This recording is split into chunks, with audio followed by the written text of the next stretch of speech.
लिखा है जंगे ओहद में कि एक औरत है, उसका नाम उम्मे अम्मारा रजी अल्लाह ताला अन्हा है। नबी अलैहिस्सलातु वस्सलाम के लश्कर में शामिल है। किसको लेके गई है साथ में? अपने खामिद को, अपने बेटों को, अपने सके भाई को, अपने वालिद को, घर के बड़े जितने अफराद हैं। उम्मे अम्मारा भी साथ में, नबी अलैहिस्सलाम की नुसरत के लिए साथ में हैं, जंगे बदर में, जंगे ओहद में साथ में हैं। अब जंगे ओहद में एक वक्त ऐसा आया कि अफवाह उड़ गई मैदान में कि नौजुबिल्लाह मोहम्मद रसूलुल्लाह सल्लल्लाहु अलैहि वसल्लम को शहीद कर दिया गया, जबकि नबी अलैहिस्सलाम जख्मी हुए थे उस वक्त। अब क्योंकि मैदान जंग बहुत बड़ा था तो नबी अलैहिस्सलाम जिस हिस्से में थे, उम्मे अम्मारा उससे मुख्तलिफ सिमत में थे। अब जब तेजी से दुश्मन ने अफवाह उड़ानी शुरू की कि नाउज़ुबिल्लाह हमने मुसलमानों को नुकसान पहुंचा दिया है, तो उम्मे अम्मारा के कान में जब ये बात पड़ी ना, ये खबर, जबकि वो खबर झूठी थी कि नबी अलैहिस्सलाम को शहीद कर दिया गया, तो उसने वहां से दौड़ लगानी शुरू की जहां हजूर अलैहिस्सलाम का खेमा था। अभी वो चंद कदम दौड़ी है तो किसी और खातून ने, साहबिया ने उनको पकड़ा है, रोका। अम्मारा, हाँ क्या बात है बताओ, वो तुम्हारे वालिद जो तुम्हारे साथ आए थे ना, हाँ आए थे मेरे साथ मेरे अब्बू, तो वो जंग में काम आ गए, शहीद हो गए। कहने लगी अल्लाह का शुक्र है कि वो अच्छी जगह पहुंच गए, लेकिन तुम मुझे ये बताओ कि मोहम्मदुर रसूलुल्लाह कैसे है? ये नहीं पूछ रही कि बाप का जनाजा कहां है, कहां शहीद हुए, किसने कर दिया, नहीं, ये बताओ मोहम्मदुर रसूलुल्लाह कैसे हैं? अब सामने वाले का जवाब सुनने का इंतजार नहीं किया उम्मे अम्मारा ने, फिर दौड़ लगाई है। तो किसी ने रास्ते में आवाज दे के रोका, अम्मारा वो तेरा शहजादा, तेरा बेटा जो है वो इस जंग के अंदर काम आ गया। फरमाया कोई बात नहीं, क्या तुझे ये खबर है कि रसूलुल्लाह कैसे हैं? क्या तुम्हें इस बात की इत्तला है कि मोहम्मदुर रसूलुल्लाह कैसे हैं? अभी वो बंदा चुप है तो उम्मे अम्मारा फिर दौड़ लगा रही है। मुहद्दिसीन ने नक्शा खींचा है उसके जुनून का, उसकी मोहब्बतों का।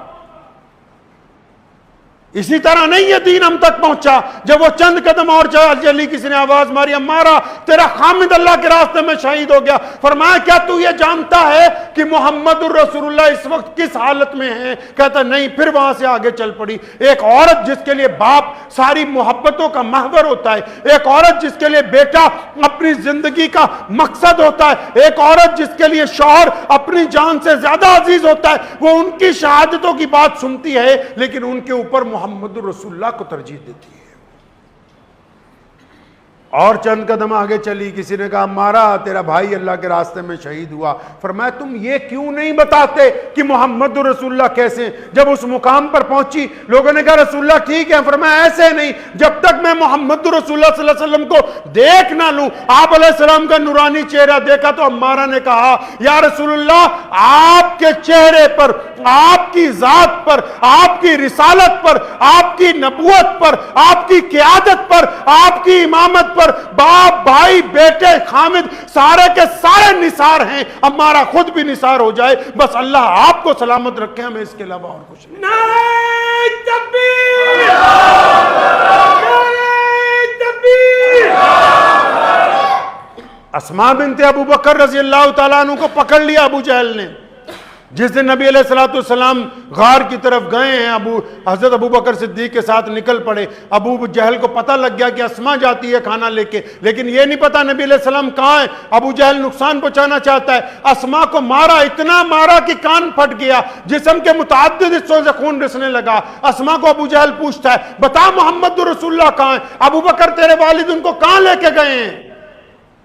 अस्मा बिन्ते अबू बकर कहती हैं, फरमाने लगी कि मैंने अपने दिल से कहा अस्मा, प्यारे मोहम्मद अलैहिस्सलाम ने कहा था बेटा मेरी शरीयत में झूठ बोलना हराम है, मेरी शरीयत में झूठ बोलना हराम है। आज अगर तू झूठ बोलेगी नबी को बचाने के लिए भी तो शरीयत का क्या होगा, और अगर सच बोलेगी तो नबी अलैहिस्सलाम को नुकसान पहुंचेगा। अस्मा बिन्त अबू बकर रज़ियल्लाहु तआला अन्हा ने तारीखी बात कही थी खड़े होकर अबू जहल के सामने। कहा था मक्के के सरदार कान खोल कर सुन ले इस बात को आज तू, कि अस्मा को पता है कि मोहम्मदुर रसूलुल्लाह कहाँ है, लेकिन अगर तू पूरी दुनिया की ताकत भी लगवा ले तो अस्मा तुझे बताएगी नहीं कि रसूलुल्लाह है कहाँ पे। सच बोल के रसूलुल्लाह की शरीयत को बचाया और जुल्म बर्दाश्त करके मोहम्मद रसूलुल्लाह की इज्जत को बचाया है। सैयदना ज़ैद रज़ियल्लाहु ताला अन्हु और सैयदना खुबैब रज़ियल्लाहु ताला, ये दो सहाबी ऐसे मिलते हैं कि मदीने से दूर, मक्के से बड़ी दूर, अबू सुफियान उस वक्त मौजूद थे, मुसलमान नहीं हुए थे। उनको जब फांसी दी जाने लगी ना, तो उनको दुश्मन ने कहा कि बस इतना करो, हम तुम्हारी फांसी टाल देते हैं, तुम जो तख्ता-ए-दार पर खड़े हो बस इतना कह दो, इतना कह दो कि मेरी जगह नौज़-बिल्लाह मेरे नबी को आप फांसी दे दीजिए। सिर्फ कहना है, वो नबी तक पहुंच नहीं सकते। तो क्या कहा सैयदना खुबैब ने, सैयदना ज़ैद ने, और फरमाया बदबख्तो, अगर मैं आराम में भी होता अपने घर में और नबी अलैहिस्सलाम के पांव में कांटा भी चुभ जाता, मैं तो उसको बर्दाश्त नहीं करता हूं। तुम्हें मुझे कत्ल करना है, मुझे मारना है तो मार लो। तुम्हारी ये जो ख्वाहिश है कि एक नबी का वफादार नौज़ बिल्लाह नबी की गैर मौजूदगी में भी उनके खिलाफ कोई बदजुबानी नौज़ बिल्लाह अपनी जुबान पर ले आए तो क़यामत आ सकती है, ऐसा मुमकिन नहीं हो सकता है। क़यामत आएगी, ये बात मुमकिन नहीं होगी। ज़ैद बिन हारिसा को शायद आप जानते हो, वो एक ऐसे बच्चे हैं जो नबी अलैहिस्सलाम के घर में पले और बड़े शहजादे थे, लेकिन जब नबूवत के घर में पहुंचे तो गुलाम थे, बिक कर आए। वो कहीं सफर में जा रहे थे, रास्ते में डाकू ने हमला किया, गिरफ्तार कर लिया, लाके मक्के में बेचा। एक बंदे ने खरीद लिया, वो बंदा सैयदना खदीजा रज़ियल्लाहु अन्हा का भाई था, उसने तोहफे में, भतीजा था, उसने तोहफे में ये गुलाम अपनी फूफी जान को, यानी हमारी माँ अम्मी खदीजा को तोहफे में दे दिया। अब वो बच्चा नबी अलैहिस्सलाम के घर में पलने लगा, वहीं पर जवान हुआ है। तो जब एक दफा सफर में कहीं गए, कुछ लोग उसके इलाके के आए, उन्होंने उसे देखा, अरे ये तो ज़ैद बिन हारिसा है, हारिसा का बेटा, ये तो बड़े लोग हैं, ज़ैद तुम यहाँ कैसे? मैं तो यहाँ पे गुलाम हूँ। यहाँ के करते हो? मोहम्मद रसूलुल्लाह के घर पे रहता हूँ। उन्होंने जाके उसके बाप को बताया, उसकी माँ को बताया कि तुम्हारा बेटा जो बिछड़ गया था ना, वो आजकल मदीने में है, मोहम्मद रसूलुल्लाह के घर में रह रहा है। वो लोग घर से चले कई बोरियों में माल लेके, कई बोरियां सामान की लेके, दौलत की लेके, कि अपने गुलाम बेटे को छुड़वाना है। उस वक्त रवाज था दुनिया में कि लोगों को खरीद लिया जाता था, बेच दिया जाता था। ज़ैद बिन हारिसा के वालिद जब पहुंचे नबी अलैहिस्सलाम के पास, उन्होंने कहा ऐसे ऐसे हमारा बेटा आपके पास है। आप सल्लल्लाहु अलैहि वसल्लम ने कहा बिल्कुल है, बुलवाया उनको। तो उन्होंने कहा कि या रसूलल्लाह, हम तो इसे आज़ाद करवाने लाए हैं। तो नबी अलैहिस्सलाम ने फरमाया ये तो हमारे पास आज़ाद ही है, मुझे तुम्हारी किसी कीमत की ज़रूरत नहीं है, आप इसको ले जा सकते हैं।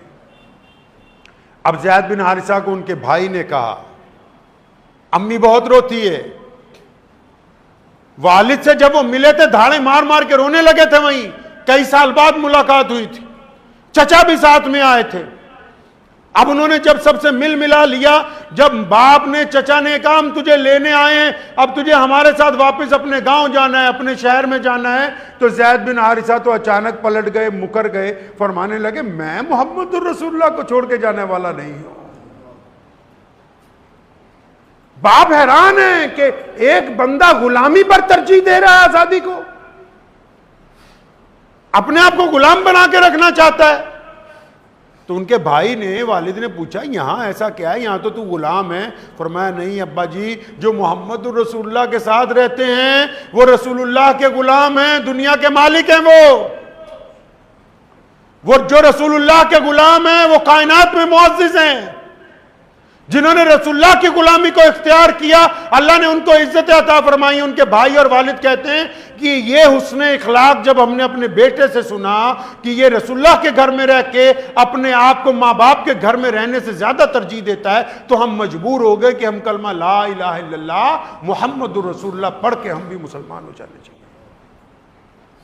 सहाबा किराम रज़ियल्लाहु तआला अजमईन की कुर्बानी है।